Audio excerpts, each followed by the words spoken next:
gonna say a couple of things, but don't worry, you may not understand it, but just keep it listening.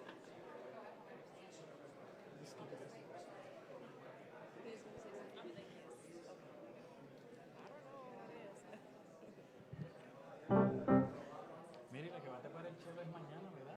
Y vino hoy, qué bueno. En un rancho, ¿verdad, vive?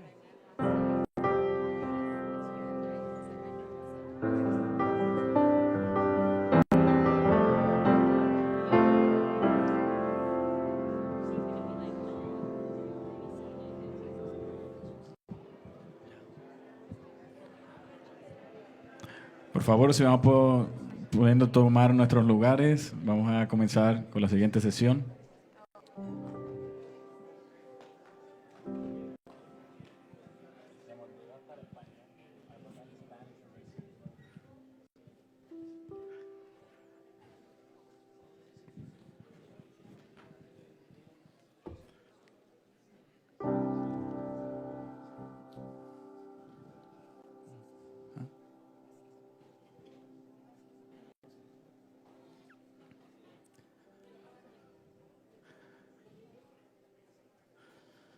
Muy bien, hermanos, hemos gozado de 2 sesiones hasta el momento y quería mencionar algo rapidito, y es que en el Antiguo Testamento, mientras se iba desarrollando la Escritura, los hombres que creían en el Señor no tenían la Escritura como nosotros la tenemos hoy, completa y ya cerrada, sin revelación adicional que necesitemos.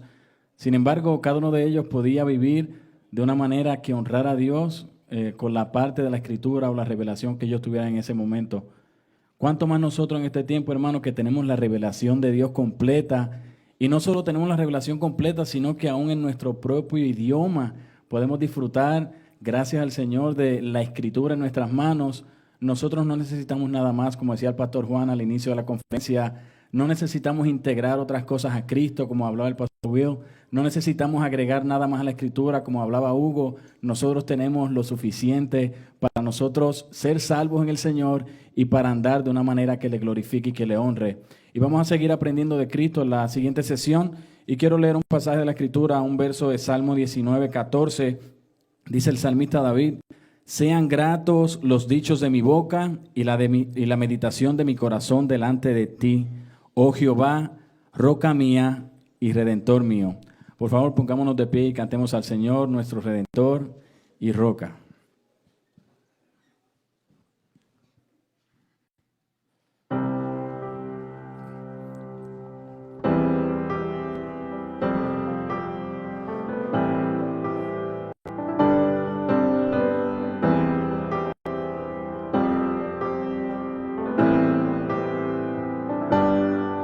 Señor, mi redentor y roca, gran tesoro de mi corazón,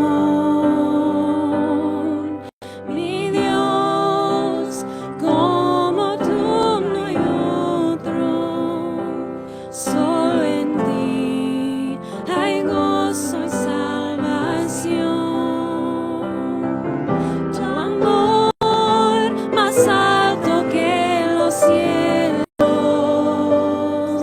tu gracia más honda que el mar,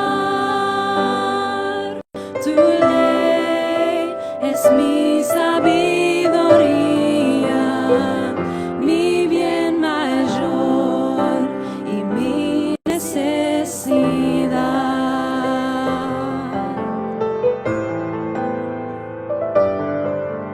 Señor, mi redentor y roca de mi vida, fuerte defensor. Señor, tú eres mi espada contra el mal, mi escudo protector.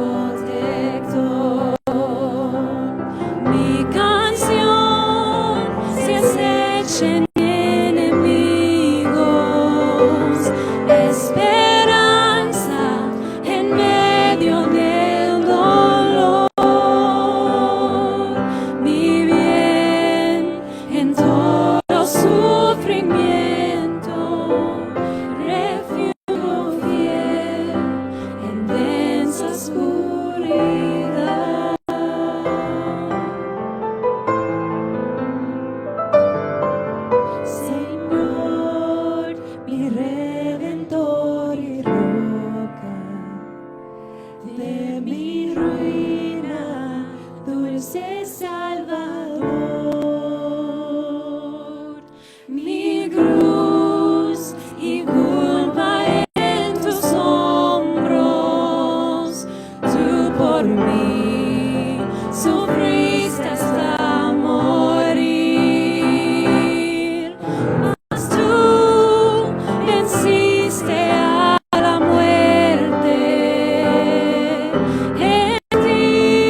Jesús la gloria.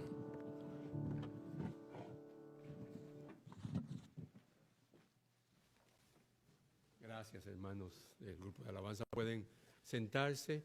Ese turno le toca al doctor Lucas Alemán, director de TMS en español, casado con Clara, tiene 3 hijos varones. Es un joven hermano que Dios está usando y que le digo esto solo por una razón, para que oremos por él y por todos los que están predicando también el Evangelio. Así que sin más preámbulo, yo bien te dejo el tiempo, Lucas, bienvenido.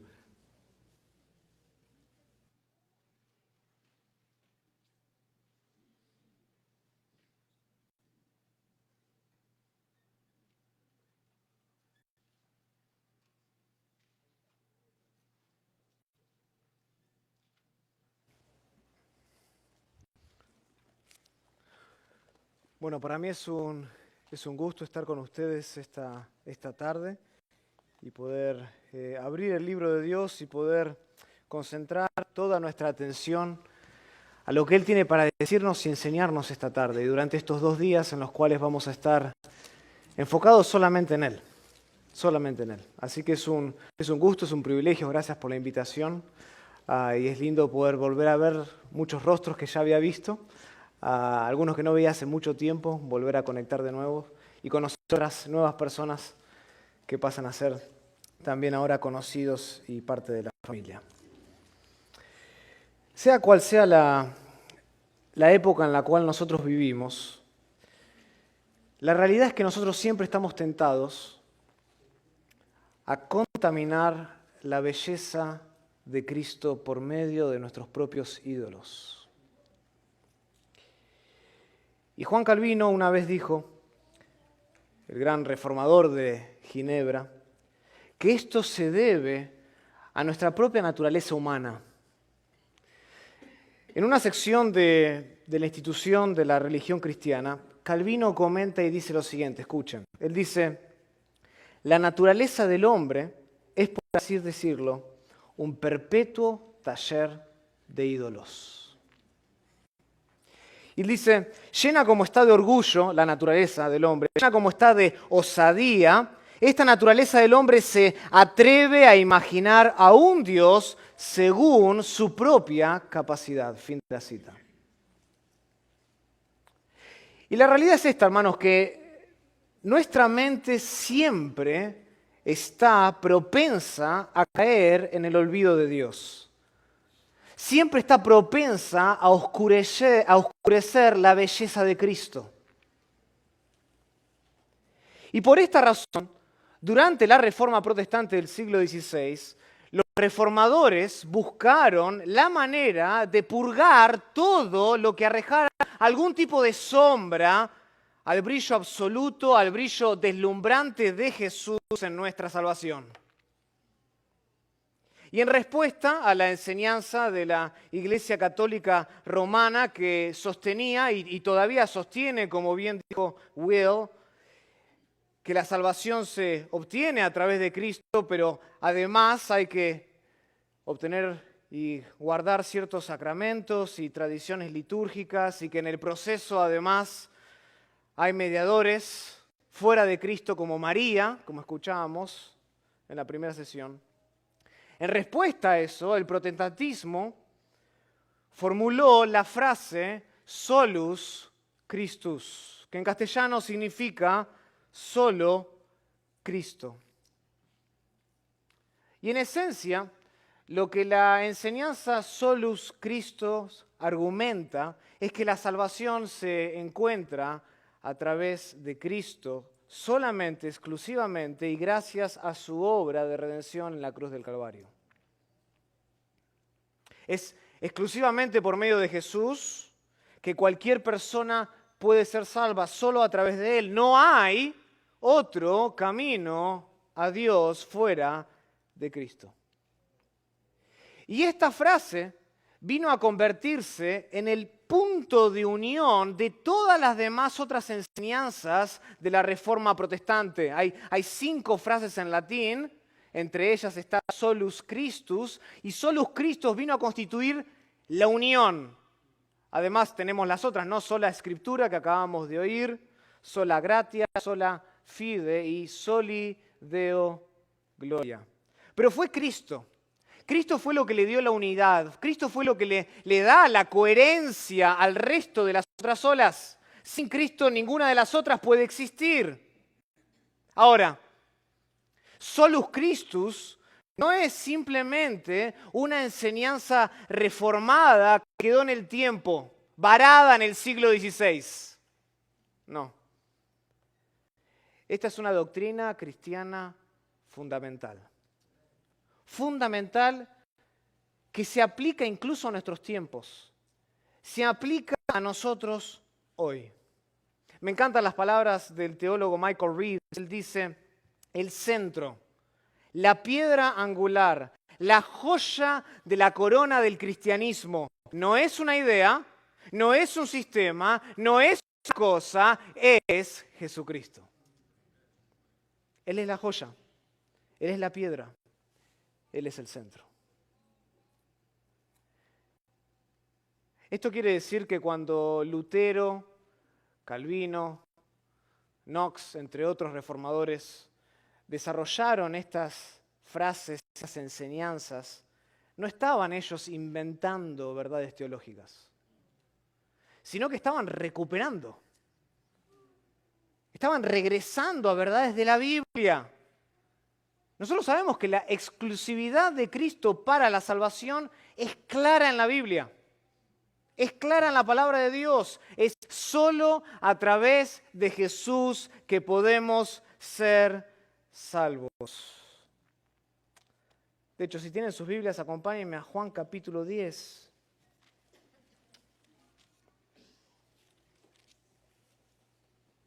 Juan capítulo 10.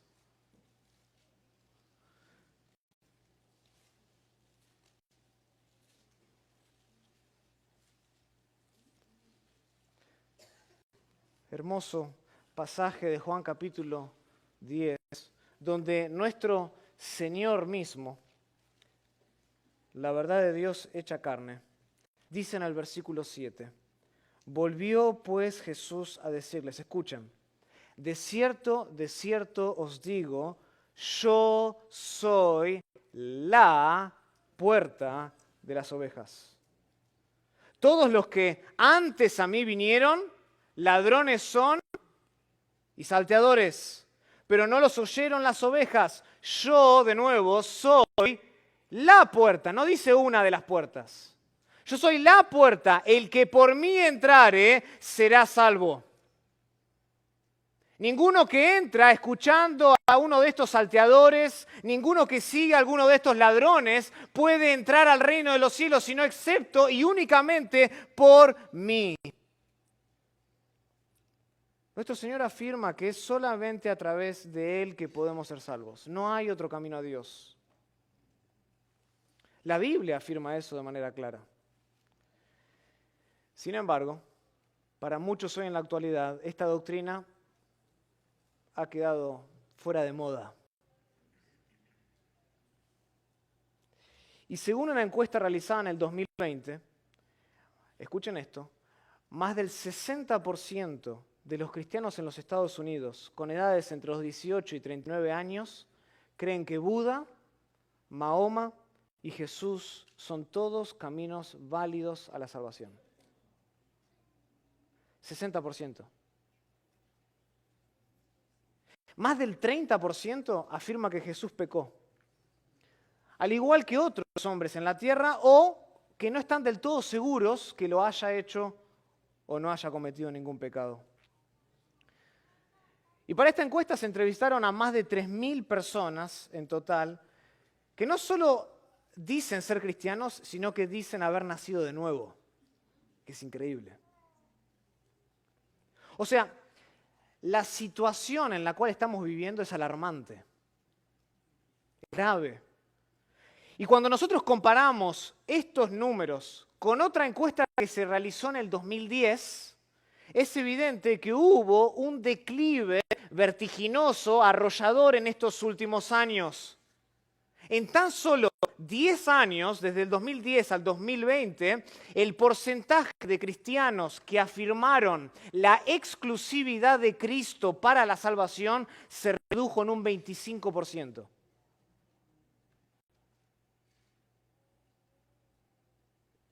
¿Qué quiere decir esto? Esto quiere decir que en la actualidad muchas personas dentro de la iglesia, no fuera, dentro de la iglesia tienen una visión incorrecta de quién es Jesús. Y tienen una visión incorrecta no solo de quién es Jesús, sino también de cuán significativa y cuán inclusiva es su obra en la cruz del Calvario. Por eso el presidente del ministerio que estuvo encargado de esta encuesta en el año 2020 dijo lo siguiente. Él dice, los pastores, escuchen pastores, él dice, los pastores y líderes de la iglesia ya no pueden asumir que los miembros de su iglesia u organización cristiana tienen una cosmovisión bíblica. Ya no se puede asumir. Hace algunos años atrás tal vez lo podíamos asumir, hoy ya no se puede asumir dentro de la iglesia. Y por esta razón pensé y consideré necesario estudiar esta tarde con ustedes el pasaje más famoso que existe en el libro de los Hechos sobre la salvación exclusiva de Cristo Jesús. Históricamente este versículo que vamos a estar estudiando está entre los más conocidos y entre los más apreciados de toda la Biblia, pero para muchos en la actualidad este versículo es demasiado controvertido porque defiende la enseñanza de Solus Christus. Así que les invito esta tarde a que abran sus Biblias en Hechos capítulo 4. Hechos capítulo 4. Y vamos a leer el pasaje para entender el flujo de la narrativa. Dice así versículo 1 de Hechos 4. Hablando ellos al pueblo, ellos es Pedro y Juan, vinieron sobre ellos los sacerdotes con el jefe de la guardia del templo y los saduceos, resentidos de que enseñasen al pueblo y anunciasen en Jesús la resurrección de entre los muertos. Y les echaron mano y los pusieron en la cárcel hasta el día siguiente porque ya era tarde. Pero muchos de los que habían oído la palabra dice que creyeron, y el número de los varones era como de 5,000.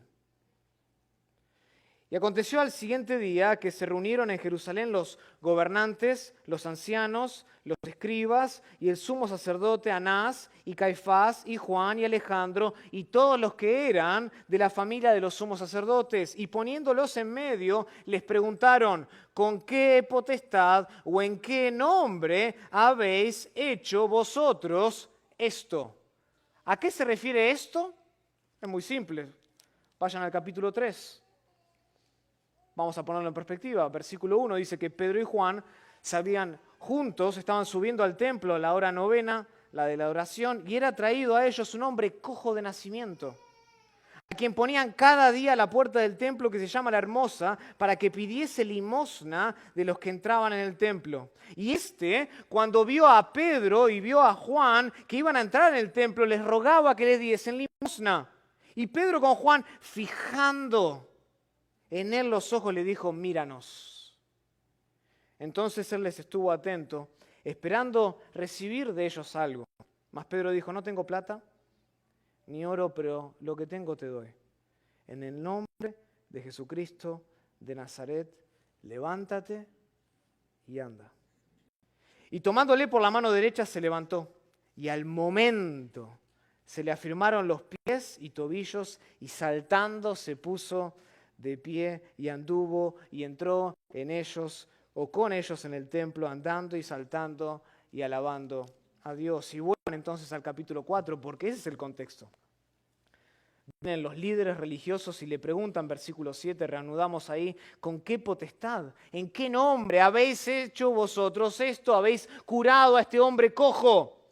Entonces Pedro, lleno del Espíritu Santo, les dijo: gobernantes del pueblo y ancianos de Israel, puesto que hoy se nos interroga acerca del beneficio hecho a un hombre enfermo, de qué manera éste haya sido sanado, sea notorio a todos vosotros y a todo el pueblo de Israel, que en el nombre de Jesucristo de Nazaret, a quien vosotros crucificasteis y a quien Dios resucitó de los muertos, por él este hombre está en vuestra presencia sano.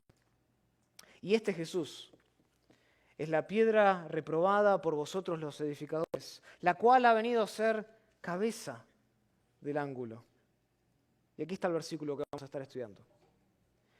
Y en ningún otro hay salvación, porque no hay otro nombre bajo el cielo dado a los hombres en que podamos ser salvos. Oremos al Señor. Querido Padre, te damos gracias por tu palabra. Gracias, Señor, porque tu palabra, este gran tesoro, como escuchábamos anteriormente, nos fue dado para que nosotros podamos ser mayordomos de ella. Tu palabra, que tiene origen sobrenatural, en la cual descansan tus promesas. Es por esa misma palabra, Señor, que escuchamos tu voz. Y venimos a escucharte a ti, oh Dios, a través de la predicación fiel, a través de la explicación del texto, porque no hay otro secreto para escucharte. Es simplemente exaltando al texto y dejando que el texto hable en sus propios términos, como tú has hablado de manera clara. Padre, danos entendimiento, danos un corazón humilde. Prepara en nosotros un terreno fértil para recibir tu palabra y que lleve fruto, mucho fruto en nuestra vida. Lo pedimos todo esto en el nombre de Cristo Jesús. Amén. El título de mi mensaje es Solus Christus. Y vamos a estar entonces enfocados en el versículo 12 de Hechos capítulo 4. Y lo primero que quiero que veamos en este pasaje, lo primero que Pedro proclama aquí es la exclusividad de Cristo. Ese es mi primer punto. Quiero que vean eso, la exclusividad. Pedro se enfoca en la exclusividad de Cristo. Desde el principio, el apóstol establece muy claramente que no existe salvación fuera de Jesús. Y el orden en griego es enfático. El orden en el texto original es altamente enfático. Literalmente el texto lee así: no hay en ningún otro salvación. No hay en ningún otro salvación. Noten que aquí la negación es doble. Él dice, no hay en ningún otro salvación. Hay una doble negación. En primer lugar, Pedro niega que la salvación sea por obras de justicia. Esto es basado en el estricto cumplimiento de la ley. En eso, dice Pedro, no hay salvación. Esa es la primera negación. No hay salvación en las obras de la ley. ¿Y cómo sabemos que Pedro quería decir eso? Porque recordemos quién está en la audiencia, a quién Pedro se estaba dirigiendo. ¿Quiénes estaban en la audiencia? Versículo 4. Versículo 5, perdón. Aconteció al día siguiente que se reunieron en Jerusalén, ¿quiénes? Los gobernantes, los ancianos, los escribas y el sumo sacerdote de Israel. Ellos eran la audiencia.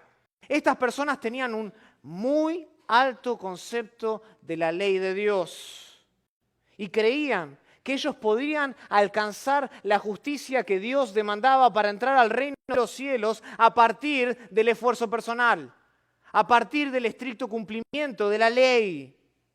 Pensaban que las obras podían darles a ellos vida espiritual. Pero nosotros sabemos que la ley los condenaba. La ley los condenaba como condena a cualquier persona, no solamente al judío. ¿Se acuerdan en Romanos capítulo 3? Acompáñenme ahí en sus Biblias. Romanos capítulo 3.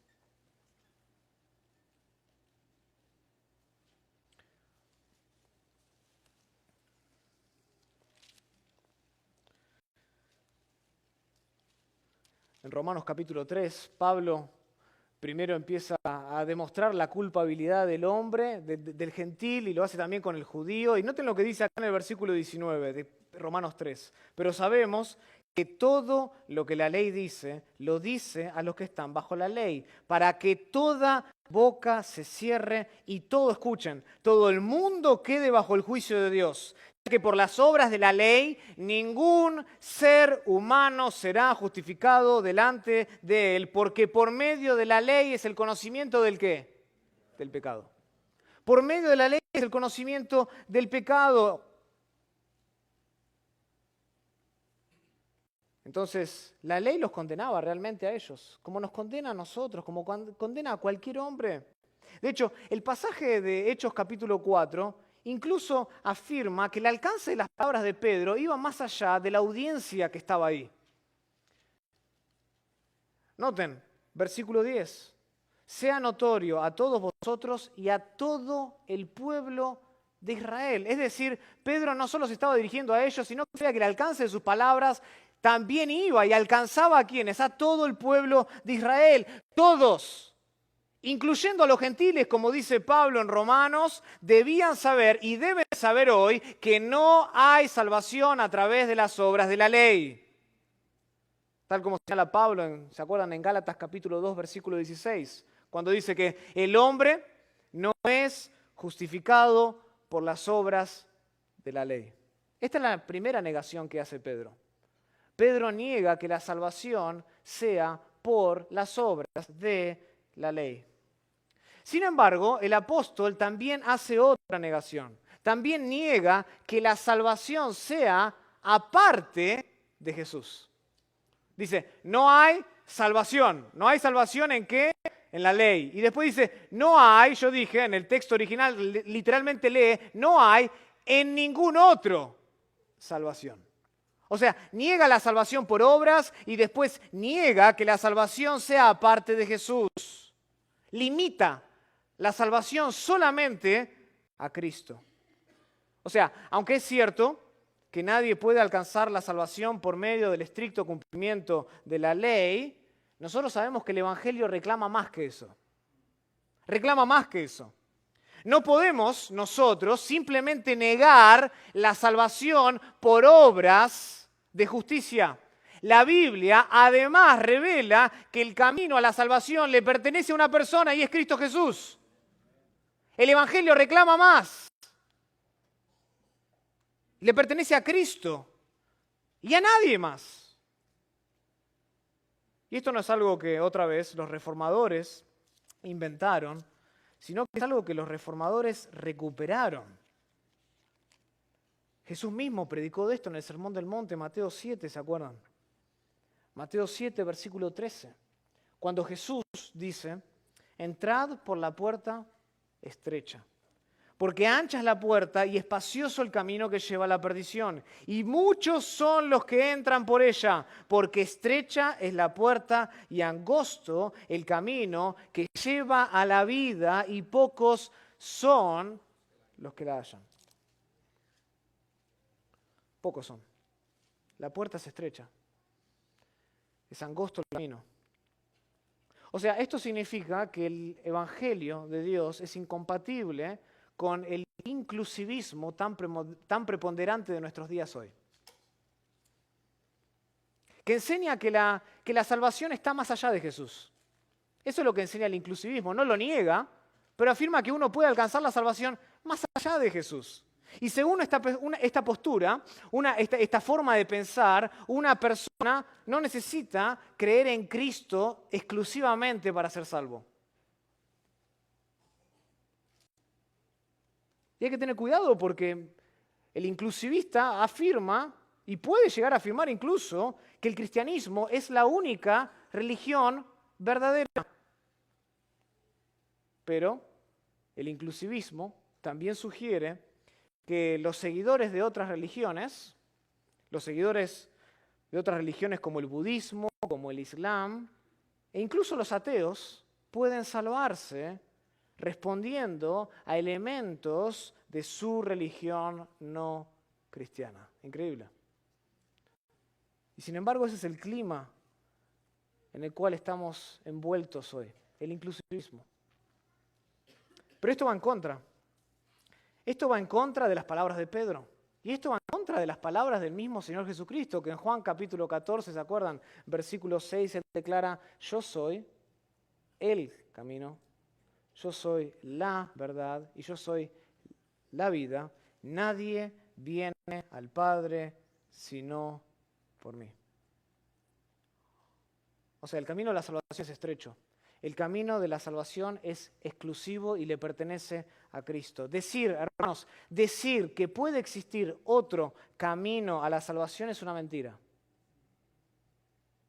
Es una mentira porque la Biblia enseña otra cosa, es tan simple como eso. Porque Jesús enseñó otra cosa. La Biblia enseña que Dios proporcionó un solo camino, no dos, no tres. Solo hay un camino que lleva al cielo. No importa, escuchen, no importa cuán sincera sea la fe de una persona en un ídolo. No importa cuán sincera sea la fe de una persona en una religión. La sinceridad de la fe de alguien no salva a nadie. No salva a nadie. ¿O no recuerdan ustedes a los profetas de Baal? Y su sinceridad, que realmente pensaban que les iba a contestar. Y no les contestó porque la sinceridad de la fe no salva, no garantiza la salvación de nadie. Escuchen esto, el camino al infierno está empedrado, está pavimentado de buenas intenciones. Y el infierno un día va a estar lleno de personas que fueron sinceras en sus creencias. Muy sinceras. La sinceridad de la fe de alguien no garantiza su salvación. La Biblia enseña que es el objeto. Es el objeto de la fe de una persona que le salva. Y ese objeto es Cristo. ¿Qué más? Es Cristo. Juan capítulo 3, versículo 16. Porque de tal manera amó Dios al mundo, que ha dado a su Hijo unigénito, para que todo aquel que, no dice que cree, como diciendo, bueno, si tu fe es sincera, te basta. No, dice, para que todo aquel que en Él cree, en Él y nada más que en Él, no se pierda, mas tenga vida eterna. Romanos capítulo 10, versículo 9 dice que si confesares con tu boca que Jesús es el Señor, y creyeres en tu corazón que Dios le levantó de los muertos, serás salvo. Porque con el corazón se cree para justicia, pero con la boca se confiesa para salvación. Si confesares con tu boca que Jesús es el Señor. Y solamente ese nombre salva, nadie más. Es el objeto de nuestra fe que salva. Y aunque yo sé, puede parecer amoroso decirle a alguien que hay otros caminos para llegar a Dios, en realidad eso es perverso. Es perverso porque es una mentira del enemigo. Y recuerdo como si fuera ayer, y probablemente muchos de ustedes también recuerdan esto, cuando Larry King entrevistó a Joel Austin, un supuesto líder cristiano, y le preguntó si era necesario creer en Cristo para ir al cielo. Y la respuesta de este hombre, que no lo considero un líder cristiano, fue esto. Bueno, no sé. Creo que tienes que conocer a Cristo, pero pienso que si conoces a Cristo, si eres creyente en Dios, vas a tener algunas buenas obras. Interrumpiéndolo, King, el entrevistador, le dijo, pero ¿qué pasa si eres judío? ¿Qué pasa si eres musulmán y no aceptas a Cristo en lo absoluto? Y esto fue lo que Austin respondió. Bueno, no sé si creería que están equivocados. Yo pasé mucho tiempo en la India con mi padre. No conozco todo acerca de su religión, pero creo que ellos aman a Dios. Bueno, no sé. Yo he visto su sinceridad. Fin de la cita. Hermanos, esto no es amor. esto es condenar a una persona. Esto no es amor. Cuando nosotros le sugerimos a alguien que existe otro camino, negamos la única fuente de vida y dejamos a esa persona aferrada a algo que no salva ni nunca lo salvará jamás. Solo Cristo tiene las llaves de la vida, solo Cristo tiene las llaves de la muerte. Y si alguien desea entrar al reino de los cielos, debe acudir y besar solamente a Cristo por la fe. Solamente a Cristo. Solamente a Cristo. Escuchen, solo había un lugar seguro el día que vino el diluvio sobre la faz de la tierra. ¿Y cuál era ese lugar? El arca. Ese lugar era el arca de Noé. Todos los demás lugares eran inútiles. No importaba el tamaño de la montaña, no importaba la fortaleza de la torre, no importaba la altura del árbol. Era en vano refugiarse en otro lugar que no sea el arca. Y de la misma manera hay un solo lugar para el pecador que quiere escapar de la tormenta de la ira de Dios, y eso es Cristo Jesús. Solo Jesús es nuestro refugio eterno. No existe otro lugar, no existe otro camino más seguro que Cristo. No existe otra roca más firme que Él. Y tras declarar la exclusividad de Cristo para la salvación, Pedro pasa ahora a dar una explicación. Y este es mi segundo punto. Vimos la exclusividad. Pedro va a moverse en el discurso y va a dar una explicación más detallada de lo que quiso decir en la primera parte del versículo. Vuelvan en sus Biblias, Hechos capítulo 4, versículo 12, dice: y en ningún otro, no hay en ningún otro salvación, porque, ahora va a explicar, porque no hay otro nombre bajo el cielo dado a los hombres en que podamos ser salvos. Noten cuál es la explicación de Pedro para decirnos que solo Jesús puede salvar. La explicación es acudir al nombre de Cristo.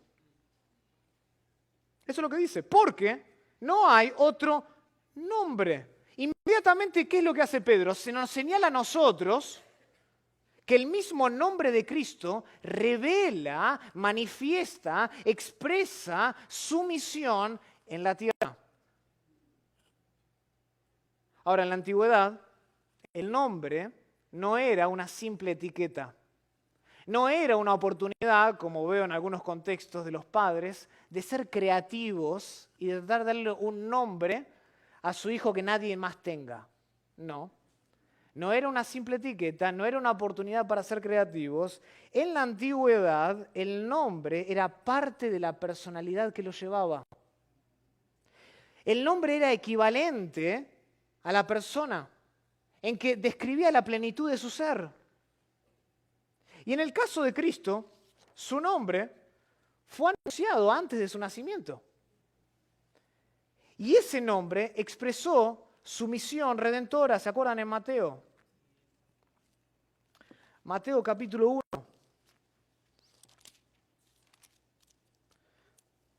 Versículo 18 dice: el nacimiento de Jesucristo fue así, estando desposada María, su madre, con José, antes que se juntasen, se halló que había concebido del Espíritu. Y como José, su marido, era justo y no quería infamarla, quiso dejarla secretamente. Y pensándole en esto, he aquí un ángel del Señor le apareció en sueños y le dijo: José, hijo de David, no temas recibir a María, tu madre, tu mujer, porque lo que en ella se ha engendrado del Espíritu. Darás a luz un hijo y llamarás su nombre ¿qué? Jesús, porque Él salvará a su pueblo de sus pecados. Noten que toda la misión de nuestro Señor se enfocó exclusivamente en nuestra salvación. Ese era el foco. No vino Él al mundo para salvar a los que no tenían necesidad de médico, sino que vino al mundo para salvar a ¿quiénes? A los enfermos. Y piensen de esta manera, el nombre de Jesús describe de manera indirecta nuestra condición como pecadores. describe nuestra condición espiritual sin Él. Y nosotros sabemos que sin Él nosotros estamos, Efesios capítulo 2, versículo 1, muertos ¿en qué? En delitos. Estamos muertos en delitos y pecados desde el momento en que somos, el Salmo 58 dice, desde el momento en que somos concebidos en el vientre de nuestra madre, desde aquel momento estamos muertos. Y la Biblia dice que todos nos desviamos y a una nos hicimos inútiles para alcanzar el camino de la salvación. No hay quien haga lo bueno, dice Romanos 3:12, no hay ni siquiera uno. Es decir, que no existe un lugar sobre la faz de la tierra donde el pecado no reine. No hay una isla remotamente apartada en el medio del Pacífico donde abunde la paz, donde abunde la inocencia. No hay tribu en la tierra, por más apartada que esté de la civilización, que ame la pureza. No hay un lugar en la tierra que se odie el pecado y se ame la justicia. No existe un lugar así. ¿Por qué? Porque el problema del hombre no es geográfico. El problema del hombre es interno. Y nosotros estamos muertos desde que somos concebidos. Y es posible como lo hemos hecho a través de la historia, es posible encontrar tribus en algún lugar, personas que sean ignorantes de muchas cosas, pero no hemos hallado nunca, ni nunca hallaremos a alguien que sea ignorante de su pecado. Nunca. Todos estamos perdidamente enamorados de nuestro pecado, de nuestra maldad. Y el pecado es nuestro amo desde que nacemos. Es nuestro Señor. Por tanto, dice Pedro, es imposible salvarnos a nosotros mismos. No hay otro camino. No hay manera en que nosotros podamos abrir un camino para la salvación, aparte de Cristo, por nuestro propio esfuerzo personal. ¿Por qué? Porque nuestros propios esfuerzos se enfocan en una sola cosa. ¿Y cuáles son? El pecado. Todos nuestros esfuerzos se enfocan en pecar en contra de un Dios santo. De modo que insinuar que hay otro camino para la salvación es una falta de respeto al nombre de Cristo. Gracias. Insinuar que existe otro camino para la salvación es una falta de respeto al nombre de Cristo. Sugiere que realmente Jesús no tenía que morir en la cruz. Si hay otra manera de llegar a Dios, entonces por demás murió Cristo, como dice Pablo en Gálatas capítulo 2, versículo 21. En vano murió. Su sacrificio simplemente, ¿qué fue? Otro camino más. Un camino más entre muchos. Y esto disminuye la gloria de Cristo y devalúa la obra, la gloria de Cristo de redención por nuestros pecados. Decir que existe otro camino de salvación le roba el poder a la cruz. La Biblia afirma que claramente y solamente hay un solo Dios y un solo mediador entre Dios y los hombres, Jesucristo, hombre, el cual se dio a sí mismo en rescate por todos, de lo cual se dio testimonio a su debido tiempo, dice 1 Timoteo 2, 5 y 6. Así que insinuar que hay otro camino para la salvación es una falta de respeto al nombre de Cristo. Pero no solo supone una ofensa al nombre de Cristo, sino que además supone una ofensa para Dios. Para Dios. Y esto queda muy claro, vuelvan de nuevo a Hechos capítulo 4, versículo 12.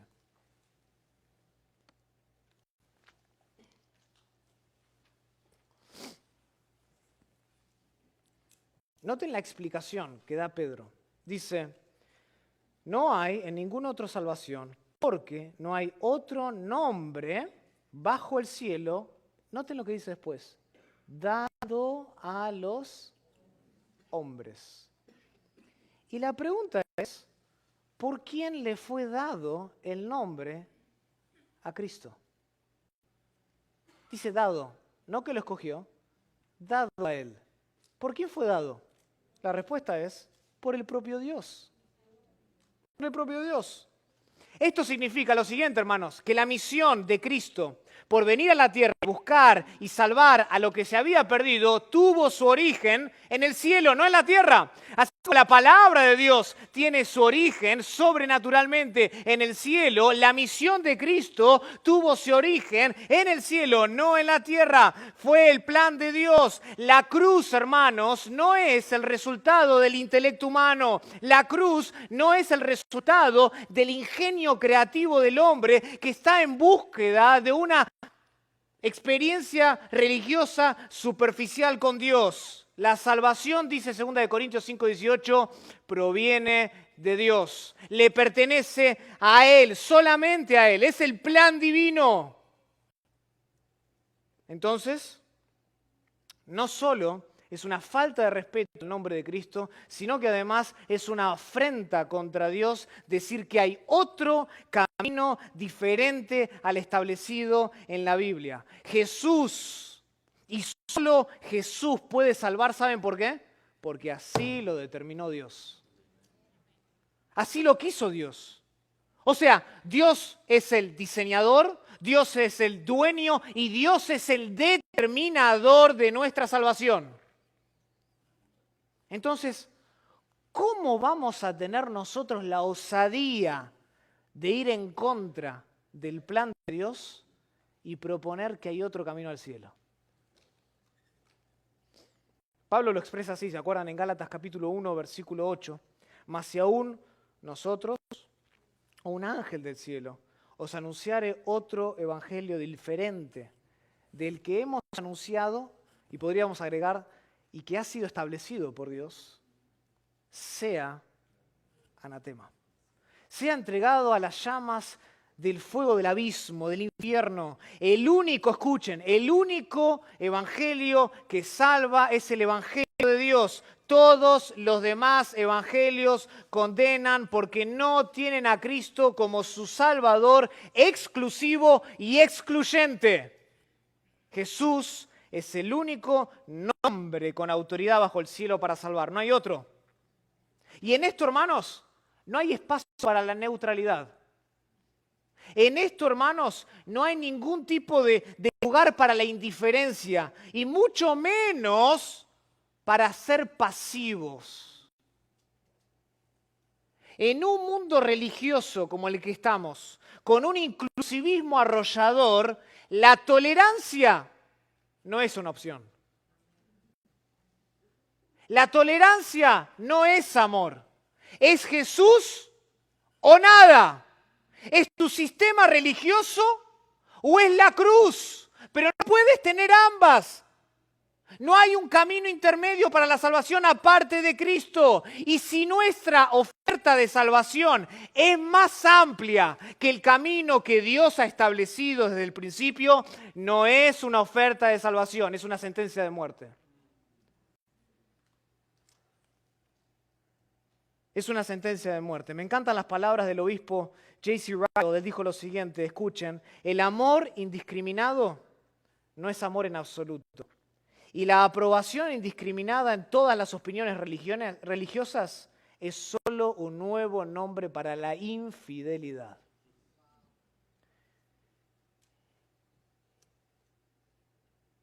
Y si hay algo que lamentablemente caracteriza a muchos cristianos modernos, es la infidelidad.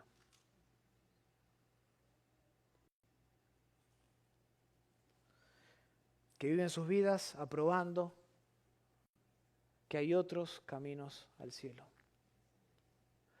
Aprobando que está bien. Está bien que sigas yendo a la Iglesia Católica. Que está bien que sigas teniendo una imagen en tu casa y la sigas adorando. Que te sigas postrando ante eso. Y hoy, en nombre de la tolerancia, muchos cristianos son infieles, o supuestos cristianos son infieles a lo que Cristo pide de nosotros. Y todo esto inevitablemente nos conduce a la exigencia, y ese es el tercer punto, el último punto, la exigencia que Dios hace en el Evangelio. Vimos la exclusividad, la explicación, y ahora vamos a ver la exigencia que Dios hace en el Evangelio. Y eso lo vamos a ver al final del versículo. Versículo 12 dice, no hay en ningún otro salvación, porque no hay otro nombre bajo el cielo dado por Dios a los hombres, escuchen, en que podamos ser salvos. Y aquí otra vez, la última frase, en que podamos ser salvos, es mucho más fuerte en el original, mucho más fuerte. No dice que podemos ser salvos, porque esta traducción puede prestarse a confusión. Podría interpretarse como que si nosotros tenemos la habilidad inherente de alcanzar la salvación, y eso no es lo que Pedro está diciendo. Tampoco dice poder en el sentido de permiso, porque eso sugeriría algún tipo de incertidumbre, si tenemos el permiso de ser salvos en Cristo. Literalmente, ¿saben cómo lee el texto? Dice así, no hay en ninguna otra salvación, porque no hay otro nombre bajo el cielo dado por Dios, agrego, a los hombres, en que debamos ser salvos. No dice podamos, dice debamos ser salvos. Y esta palabra debamos denota, conlleva un elemento de obligación. Aparece 102 veces en el Nuevo Testamento. Y Lucas las utiliza 41 veces a esta palabra, tanto en su relato del Evangelio como en el libro de Hechos. 41 veces la usa Lucas. Y casi todos los usos de esta palabra en los libros de Lucas y en el libro de Hechos están relacionados de manera directa o indirecta con Jesús, el cual cumple el plan determinado por Dios para traer salvación al ser humano. Por ejemplo, acompáñenme a Hechos capítulo 16. Hechos capítulo 16.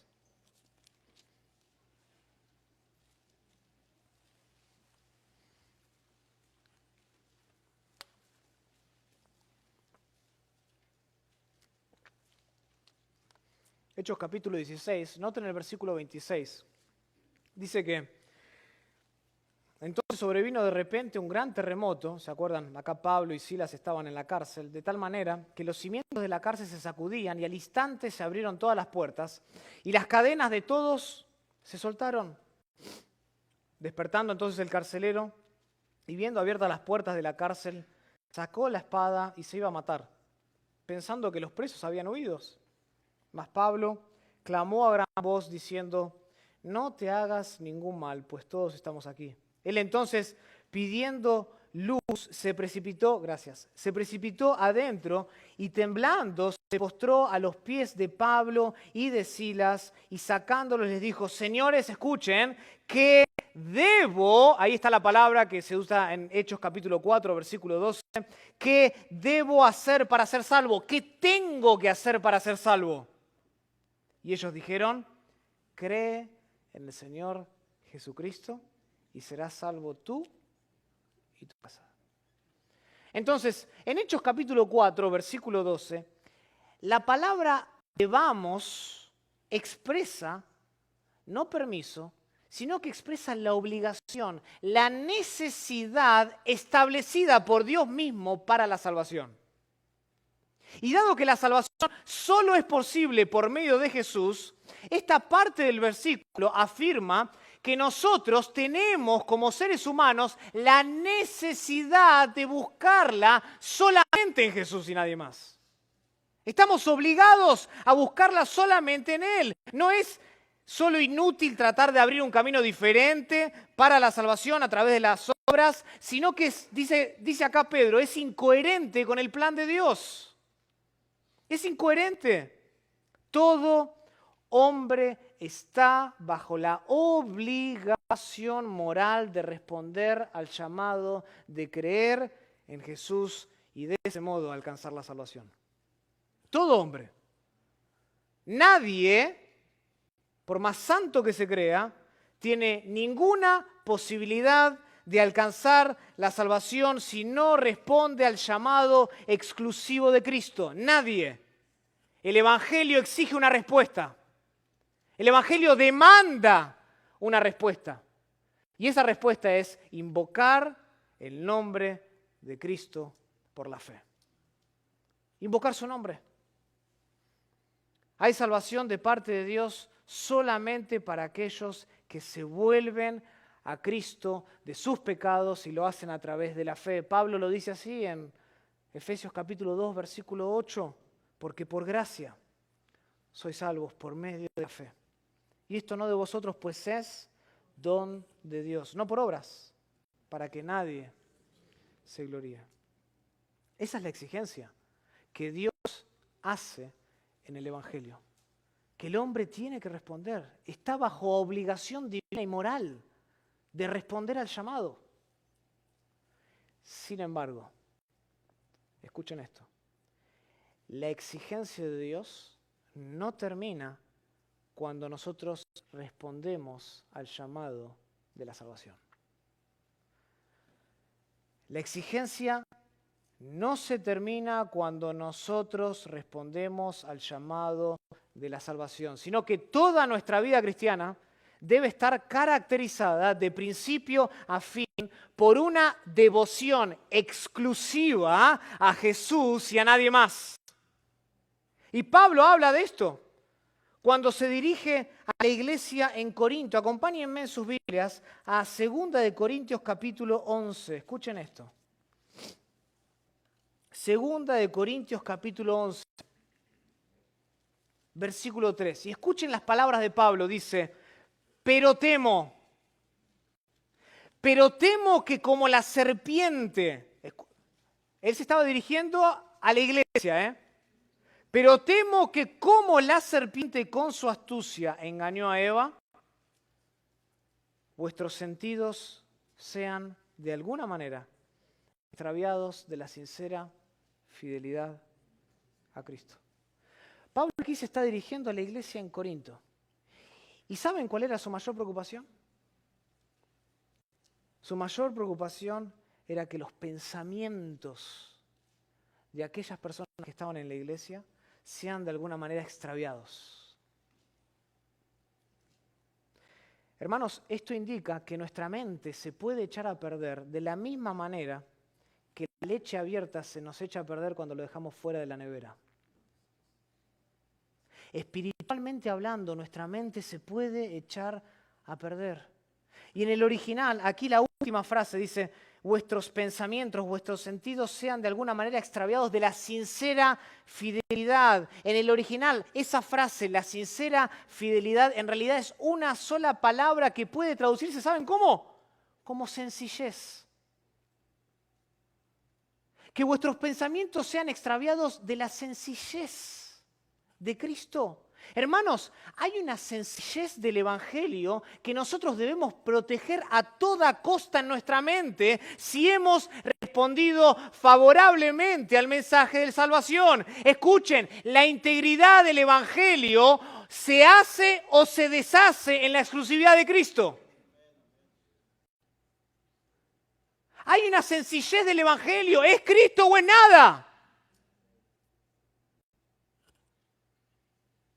Ahora, yo sé, para algunos esto puede sonar un poco exagerado, para algunos se puede sonar un poco intolerante, pero cuando nosotros entendemos cuál es la exigencia de Dios en el Evangelio, nuestra obligación para con Cristo es naturalmente exclusiva y excluyente. Exclusiva para con Él y excluyente para con otros.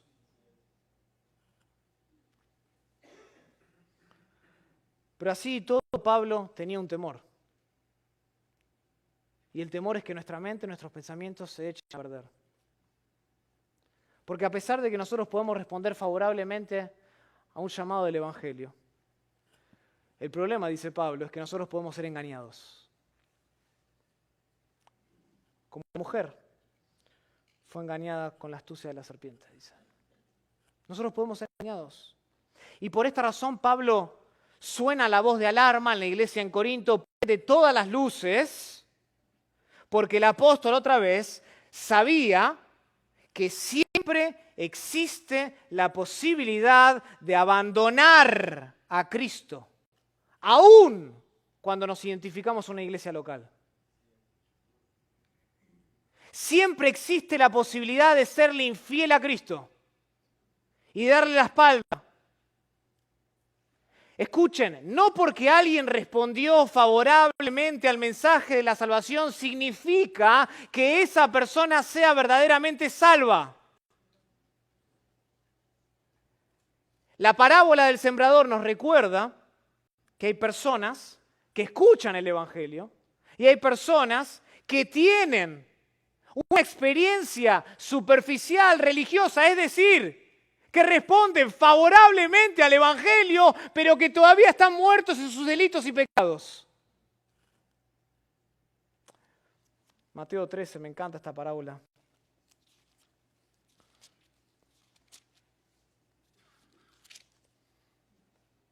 Aquel día, dice versículo 1, salió Jesús de la casa y se sentó junto al mar. Y se le juntó mucha gente. Y entrando él en la barca se sentó y toda la gente estaba en la playa. Y les habló muchas cosas por parábolas diciendo, he aquí el sembrador salió a sembrar. Y mientras sembraba, parte de la semilla cayó junto al camino y vinieron las aves y la comieron. Parte cayó en pedregales donde no había mucha tierra. Y brotó pronto, porque no tenía profundidad de tierra. Pero saliendo el sol se quemó. Y porque no tenía raíz se secó.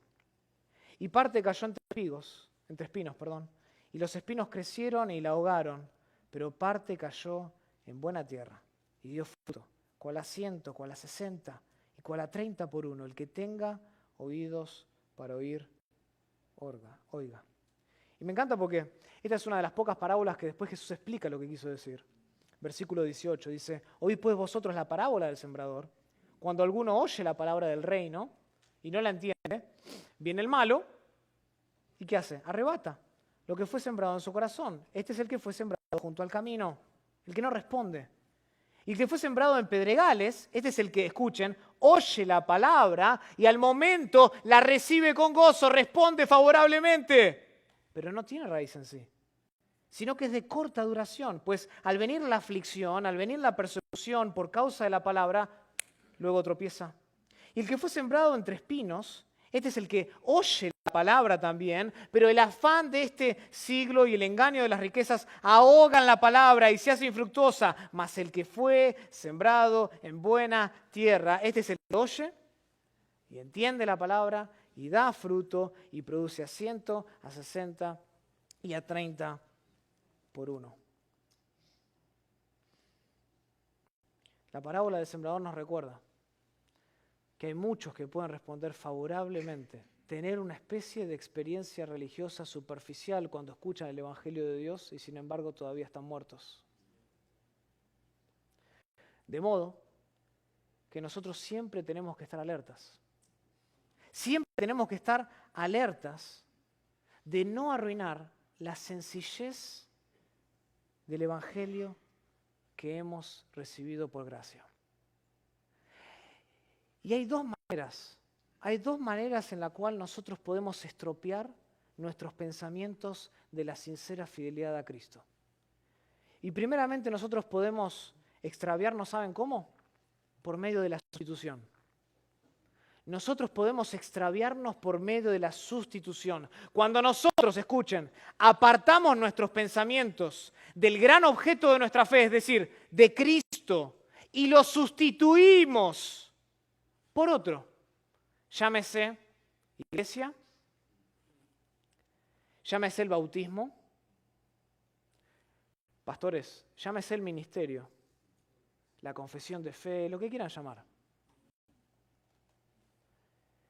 Cuando sustituimos a Cristo por algo, por más noble que sea, dañamos la sencillez del Evangelio. Y en el momento que tú sustituyes a Cristo por cualquier cosa, tu devoción deja de ser exclusivamente cristiana. Ya no sigues a Cristo, sino que sigues a algo o a alguien más. Y la otra manera de estropear nuestra manera de pensar, la otra manera de arruinarnos es a través de la suma. No solo de la sustitución, sino también de la suma. Cuando nosotros le añadimos a Cristo otro objeto de valor con el cual tiene que competir para nuestra adoración, llámese el dinero, llámese la familia, llámese el trabajo, ¿Saben lo que dañamos? La sencillez del Evangelio. Basta con agregarle cualquier cosa a Cristo para corromper el Evangelio por completo. Cualquier cosa. Por más pequeña que sea. Y arruinamos el Evangelio. ¿Sabes por qué? Porque Cristo no comparte su gloria con nada ni con nadie. Entonces, no renuncies a la integridad de tu mente por el inclusivismo de esta época que te dice, suma otros métodos, suma otras religiones, ni sustituyas a Cristo por cualquier otra cosa. No renuncies. No hagas el Evangelio más complejo de lo que es. Mantén a Cristo en el primer lugar de tu vida, porque no hay otro Salvador más que Jesús. En resumidas cuentas, entonces, y para terminar, Solus Christus es más que una enseñanza reformada. Es más que una frase latina que tuvo origen en el siglo XVI. Es una doctrina cristiana fundamental que tiene implicaciones para nosotros hoy, aquí, ahora. Si nosotros hemos respondido al mensaje de salvación favorablemente, entonces, como consecuencia de eso, nosotros debemos comprometernos con Cristo todos los días de nuestra vida. Resistamos la tentación de contaminar la belleza de Cristo por medio de otros sustitutos, por medio de sumar otros objetos a nuestra fe que compiten con la adoración que solo le pertenece a Cristo y a nadie más. La salvación se encuentra en Cristo y solo en Él. Y sin esta convicción no hay evangelio. Y sin esta certeza, la iglesia no tiene razón de existir. Porque este es el mensaje que tenemos que proclamar hoy. Este es el mensaje que tenemos que anunciar con firmeza, con denuedo, con dedicación. Anunciemos que no hay otro camino a Dios aparte de Cristo y no hay otra manera de vivir que valga la pena sin Cristo. Porque Jesús es nuestro todo. Y sin Él no tenemos nada. Querido Padre, te damos gracias. Gracias por tu palabra. Gracias por este maravilloso pasaje, predicado por el gran apóstol Pedro.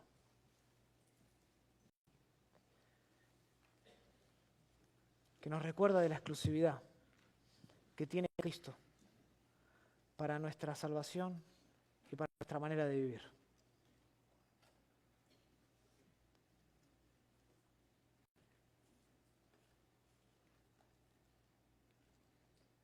Oh Señor, tú conoces los corazones de todos los que están aquí presentes hoy, muchos de los cuales están identificados con una iglesia local, muchos de los cuales sirven en una iglesia local. Tú conoces los afanes, las tristezas, las frustraciones, pero por sobre todo tú conoces la condición de nuestro corazón. Y es posible, oh Dios, que hoy aquí, en esta iglesia, haya alguien que todavía no haya confiado exclusivamente en Cristo para salvación. Señor, te ruego que a esa persona le des la fe para creer que no hay otra persona que pueda salvarle más que Cristo. Y que su obra en la cruz, esa cruz cruenta, donde el Hijo de Dios se enfrentó delante de ti de una ira santa, llevando sobre sí el pecado de muchos. En esa cruz encontramos salvación, el perdón de nuestros pecados, la redención de nuestra alma, el pago de nuestra culpa. Solo en Jesús tenemos salvación y en nadie más. Señor, dale a esa persona la fe para creer que Él es más dulce que la miel, que Él es la roca de nuestra salvación y que no hay futuro en permanecer con un corazón duro como el que tiene. Quiebra, Señor, ese corazón. Dale arrepentimiento. Muéstrale la gloria, la belleza de Cristo. Y a nosotros que hemos respondido favorablemente, a aquellos que estamos bautizados, a aquellos que lideramos una iglesia, a aquellos que servimos, a aquellos que trabajamos por la obra, no permitas, oh Dios, que nuestra mente y nuestro corazón contamine la belleza, la sencillez de seguir a Cristo y a nadie más. Pon en nosotros un temor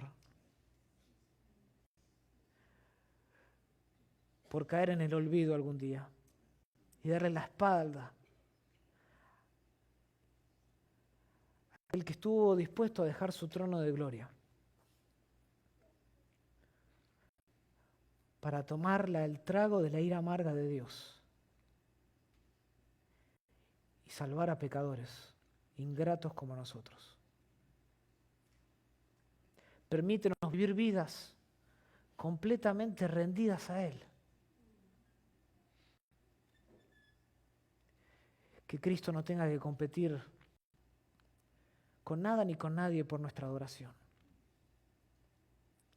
sino que podamos entregarnos a Él todos los días como un sacrificio vivo y agradable delante de ti. Lo pedimos todo esto en el nombre exclusivo y excluyente de Cristo Jesús. Amén. Amén. Si queremos amar a los perdidos, debemos predicar solamente que en Cristo hay salvación. Así que pongámonos de pies y cantemos esta alabanza al Señor que nos sostiene, gracias a su obra mediadora, como hablaba el pastor Will. El Señor no solo nos salva, sino que nos sostiene hasta el fin.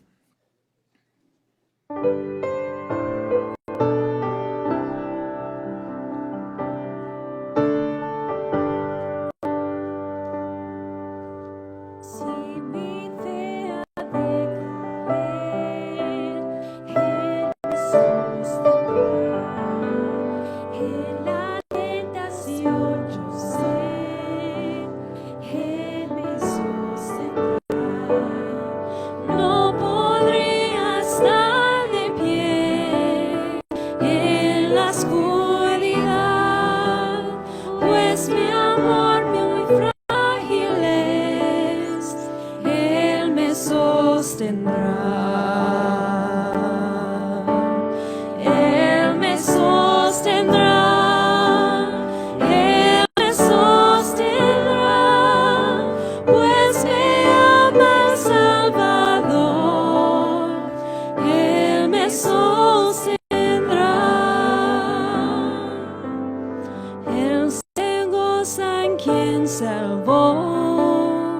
Él me sostendrá. Ante el precioso soy. Él me sostendrá. Sus promesas fieles son. Mi alma guardará.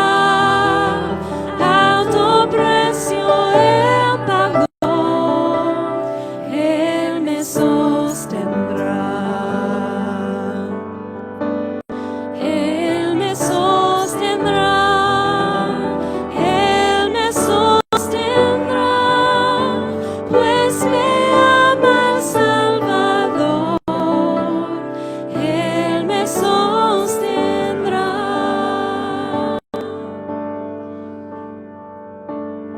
Él sufrió y por mí murió. Él me sostendrá. La justicia Él cumplió. Él me sostendrá. Vida eterna tengo en Él. Él me sostendrá hasta que le pueda ver. Él regresará. Él me sostendrá.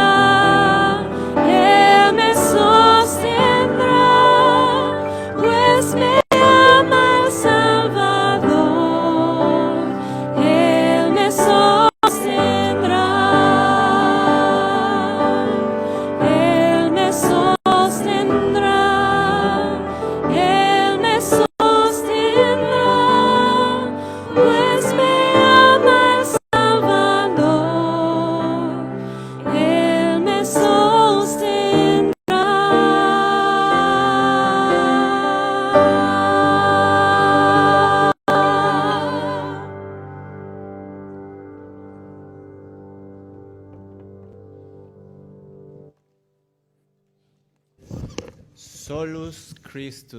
No hay otro nombre debajo del cielo dado a los hombres en el cual podamos ser salvos. Gloria a Dios. Bueno, pues ahora vamos a tomar un descanso más rápido.